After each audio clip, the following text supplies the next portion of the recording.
vous-même, vous incarnez la réussite. Et ce que vous voulez savoir aussi beaucoup de jeunes, c'est si vous deviez leur donner quelques conseils personnels, comment êtes-vous arrivé à la réussite? Qu'est-ce que vous pouvez leur dire?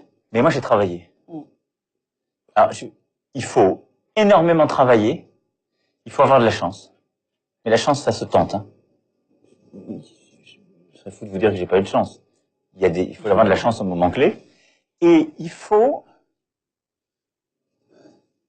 J'ai parfois dit, je crois que c'est clé pour faire ce que je fais aujourd'hui, mais je crois que c'est très comparable avec un entrepreneur.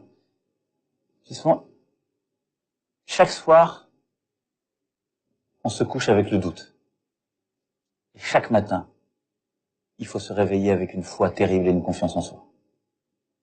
Il n'y a pas d'autre chose. Si on se réveille le matin en se disant c'est foutu, c'est fichu, je suis bloqué, j'y arriverai jamais, c'est trop compliqué. Moi, honnêtement, je suis dans un pays où le système politique ne permettait pas de produire ce que je suis. Et je le dis à toute la jeunesse africaine.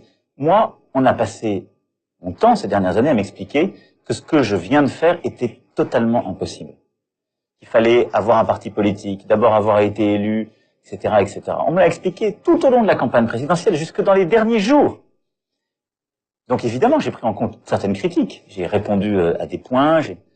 Mais si je n'avais pas terriblement cru dans ce que je faisais, réussi à mobiliser des gens avec moi et autour de moi pour y croire, le réaliser, je ne serais pas là. Et donc, rien ne vous est donné. Rien. Et c'est encore plus vrai pour la jeunesse africaine. Il y a un côté pas juste. Il y a un côté pas juste pour vous. Mais dites-vous une chose, l'énergie que vous avez, la confiance en vous, personne ne vous la prendra et personne ne peut l'avoir à votre place.